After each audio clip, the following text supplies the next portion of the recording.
E nosso bate-papo aqui no estúdio da TV Novo Tempo agora é sobre empoderamento feminino e literatura. Para falar sobre esse assunto, está conosco aqui a Mônica Saldanha da UCOL. Ela é mestre em filosofia e doutoranda em letras pela Universidade Federal de Santa Maria. Tudo bem? Tudo bem. Seja muito bem-vinda, viu, Obrigada. Mônica? Bom, vamos começar para você desmistificar para a gente o que é esse tal de empoderamento feminino. Bom, quando nós falamos de empoderamento feminino, nós estamos falando de oportunizar, oferecer ferramentas, para aqueles sujeitos que historicamente não tiveram o domínio do poder. No caso, nós falamos de minorias. Historicamente, no Brasil, quando nós falamos de minorias, nós estamos falando de mulheres, de indígenas e da população afro-brasileira. No meu tema de pesquisa, especificamente, eu trabalho com literatura de autoria feminina afro-brasileira, Então, eu vou me deter especificamente com a pesquisa de escritoras afro-brasileiras. Sim. Então, empoderar as mulheres significa oferecer ferramentas para que elas se situem como sujeitos ativos, do conhecimento, como sujeitos políticos, como sujeitos que consigam ocupar espaços que historicamente nos foram negados. E onde a gente pode aplicar esse conceito? Em todos os espaços possíveis que a mulher possa ocupar? Quando a gente fala de movimento feminista, a gente fala de movimento de basicamente três ondas. Hoje a pauta, quando nós não falamos mais de feminismo, e sim feminismos, Existem muitas pautas. Por exemplo, eu não posso falar exclusivamente de uma pauta das mulheres.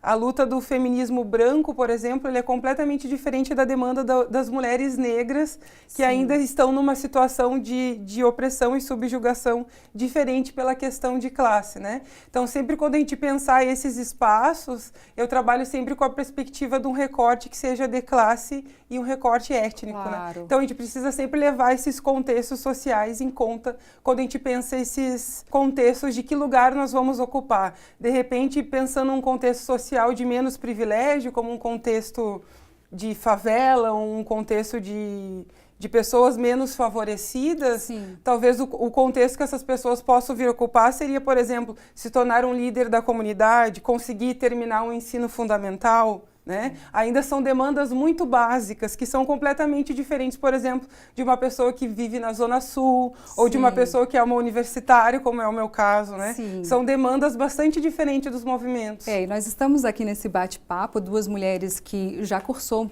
uma universidade, tivemos Exato. essa oportunidade, somos brancas, mas ao pesquisar sobre aqui essa entrevista, sobre você, enfim, sobre esse contexto que você defende, eu quero trazer aqui para o nosso debate a figura da Conceição Evaristo. Ela é uma escritora negra de 71 anos e ela pode ser a primeira mulher negra a ocupar a cadeira na Academia Brasileira de Letras.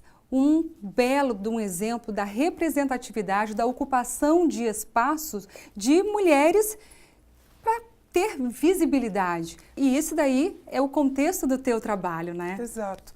Eu tive o privilégio de conhecer a Conceição Evaristo num evento ano passado, no Fazendo Gênero, em Santa Catarina, onde eu fui apresentar um trabalho, e a Conceição relatou que quando ela era criança, a mãe dela lia O Quarto de Despejo, que é um dos livros de uma outra autora também negra, Carolina Maria de Jesus, e a própria escrita da Conceição Evaristo remete para temas que é muito presente na escrita de autoria feminina afro-brasileira, que são as questões de rechaço social, de racismo, de violência. Todas essas questões na literatura afro-brasileira de autoria feminina, independente do século, elas se repetem. Então, isso também é uma questão para a gente pensar, Claro. Nós estamos no século XXI, em 2018, e é a primeira mulher que está concorrendo a uma cadeira, A Academia Brasileira de Letras, durante 8 séculos, não teve nenhuma mulher, Somente na década de 70, a Raquel de Queiroz foi a primeira mulher a ocupar uma cadeira na Academia Brasileira de Letras. Então, a gente,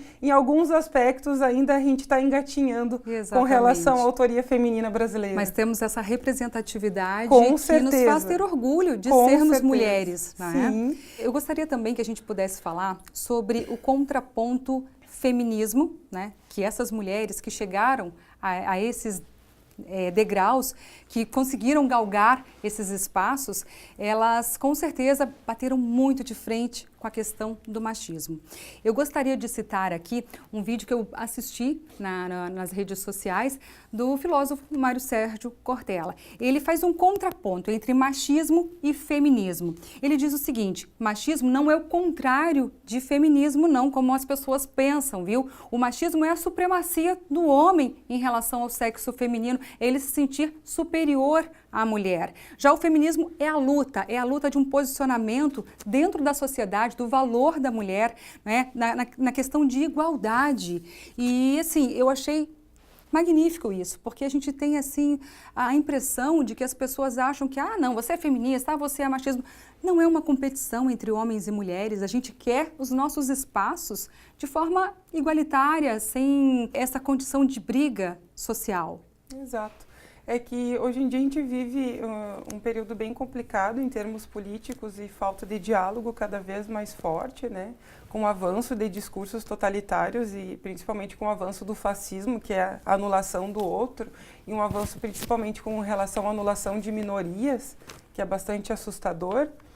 E a questão de tentar comparar que o feminismo é a mesma coisa que o machismo é uma falta de leitura e uma falta de compreensão de mundo gigantesca. Porque se a gente parar para pensar, o machismo ele é estruturante da sociedade, ele estrutura Exatamente. desde o início dos tempos. Aquilo que é dado por natural desde o início dos tempos, que são os direitos masculinos, que a gente aprende lá no período iluminista como sendo de todos, na verdade sempre foram dos homens, né? Sempre.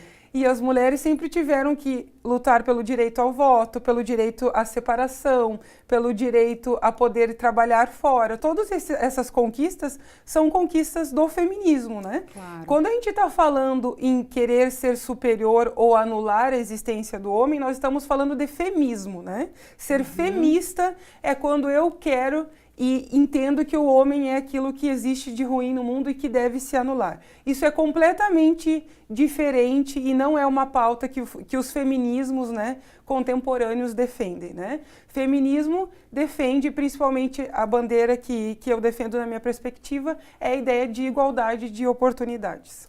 Claro, e assim, olha, um pouquinho mais adiante disso, um pouquinho mais grave do que isso, é o feminicídio. Eu trouxe dados aqui, uma pesquisa do Datafolha, recentemente aqui, apontou que 503 mulheres foram vítimas de agressão física a cada hora no Brasil. Isso representa 4.400.000 brasileiras agredidas por hora. Entenda uma coisa, feminicídio é quando a mulher morre em decorrência do seu fator sexual, dela ser mulher, tá? Pela supremacia do homem em relação à condição da mulher. Não é como se ela fosse assaltada e ela morreu em decorrência do assalto, não tem nada a ver isso, viu? O feminicídio é por ela ser mulher, não é isso? Exato. E a gente precisa também ressaltar que desde que existe a questão da Lei Maria da Penha, né, que foi uma luta, a própria Maria da Penha teve que ir até a ONU para conseguir visibilidade para a questão da violência da mulher. Esses casos de registro, eles só vieram a aumentar, né? E principalmente com a questão da violência contra as mulheres negras, esse dado sobe ainda mais, né? E a gente precisa, quando a gente fala de feminicídio, a gente precisa sempre deixar claro que essa violência que chega até a morte, o assassinato da mulher, ela já tem indícios anteriores, que é a violência física, que é a violência verbal, que é a violência psicológica, que também são formas de violências que caracterizam aquilo que nós chamamos de relacionamento abusivo, né? Sim, e muitas vezes isso está dentro também do ambiente de trabalho desta mulher, né? Em todos os ambientes da sociedade, não é só dentro de casa que ela passa por isso, não. Eu digo sempre que o meu marido, ele não me ajuda nas tarefas de casa, não, viu? Ele faz a parte dele, a parte que cabe a ele. Ele mora, ele dorme, ele come dentro da casa, ele trabalha, ele tem a mesma carga horária de trabalho que eu, nós chegamos cansados e nós dividimos as tarefas. E acho que tem que ser assim, por que não? Numa sociedade em que a mulher vai para o mercado de trabalho, ela tem que chegar em casa e ser dona de todo o espaço, dar conta de tudo, isso é desumano. não é mesmo? Nada mais que uma relação igualitária, né? Já que os dois têm uma carga. Esse é um outro aspecto que também tem sobrecarregado as mulheres. Muitas vezes elas têm jornadas duplas, às vezes triplas de trabalho, e ainda tem que chegar em casa e ter mais o trabalho doméstico. Sim. Então não é mais que uma questão de uma relação igualitária, né? De fazer mais do que a sua obrigação, já que são duas pessoas adultas dividindo o mesmo espaço doméstico. Exatamente. E eu acredito, assim, Mônica, que nós, mulheres dessa sociedade contemporânea, o que a gente pode fazer é educar os nossos filhos, é ensinar para as nossas crianças que nós temos direitos e deveres, né, e que podemos compartilhar um mundo em que haja essas igualdades e que haja respeito acima de tudo. Exato. A gente fala muito em comportamentos de meninas, né?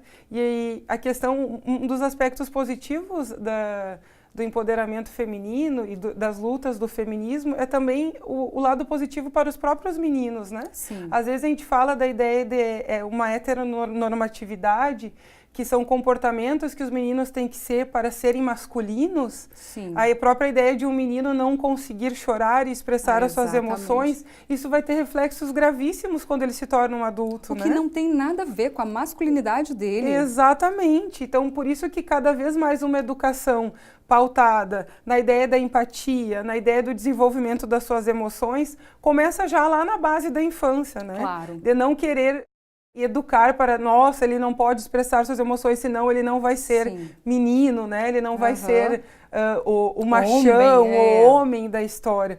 Então, isso começa já desde berço e eu acredito que nós, professores e professoras, temos um papel essencial, né? Na formação. Também. Exato. É um conjunto de fatores, né? Eu me coloco como protagonista nisso aí, em colaboração para essa sociedade. Porque eu tenho um filho, homem, eu não quero que os ensinamentos que eu possa dar a ele, que sirva para afrontar uma mulher. Mas primeiro ele começa a respeitar a mãe dentro de casa. Né? Eu digo sempre assim, a gente tem que partir de um princípio básico em todas as nossas relações. Não faça com o outro o que você não quer que faça com você. Não é? Eu acho que é o primordial para tudo na nossa vida. Com certeza. Bom, eu gostaria que tu deixasse as suas considerações finais, que tu falasse um pouquinho mais sobre essa trajetória tua aí em relação à literatura, ao empoderamento feminino dentro da literatura, o quanto é importante ter a mulher como protagonista dentro da nossa literatura. Como já havia falado no início, né, sou professora de filosofia, então foi dentro da própria sala de aula que me despertou esse interesse de pensar a questão da representatividade da mulher e da menina. As próprias alunas e alunos começaram a me questionar a questão da representatividade. E isso me causou um certo desconforto que eu mesma fui para os livros didáticos, tanto de filosofia e literatura, e comecei a perceber que tinha alguma coisa estavam faltando nesses livros. Então, eu conheci o professor Dr. Anselmo Pérez Alós, volto para a universidade e decidi, então, fazer uma pesquisa, que é As Vozes das Excluídas, né? Que é trabalhar a questão da representatividade da autoria feminina afro-brasileira. Trabalho com 3 romances que abordam a questão e o papel da autoria afro-brasileira dentro da literatura, questionando, né? E tentando fazer um trabalho de revalorizar e reivindicar o lugar dessas mulheres dentro da grande literatura brasileira, né? A mensagem que eu deixo com relação ao empoderamento, né, é para os familiares e para os professores: incentive, né, as leituras para os adolescentes e as adolescentes. Eu acredito ainda que a educação tem um papel muito importante na formação, né? Não só na formação de leitura, não só para a questão de passar no Enem ou no vestibular, mas na formação humana. E como eles são o futuro, né, tá nas mãos deles mudarem o mundo, eu tenho certeza que a gente está construindo algo bem bonito, igualitário e mais justo para o futuro. Com certeza. Mônica, eu gostaria de agradecer muitíssimo esse bate-papo aqui. Eu que agradeço. Obrigada por encampar essa causa tão nobre. Muito obrigada. Parabéns, tudo de bom. Obrigada. Bom, nós ficamos por aqui. Obrigada pela sua companhia, viu? Tudo de bom, a gente se vê.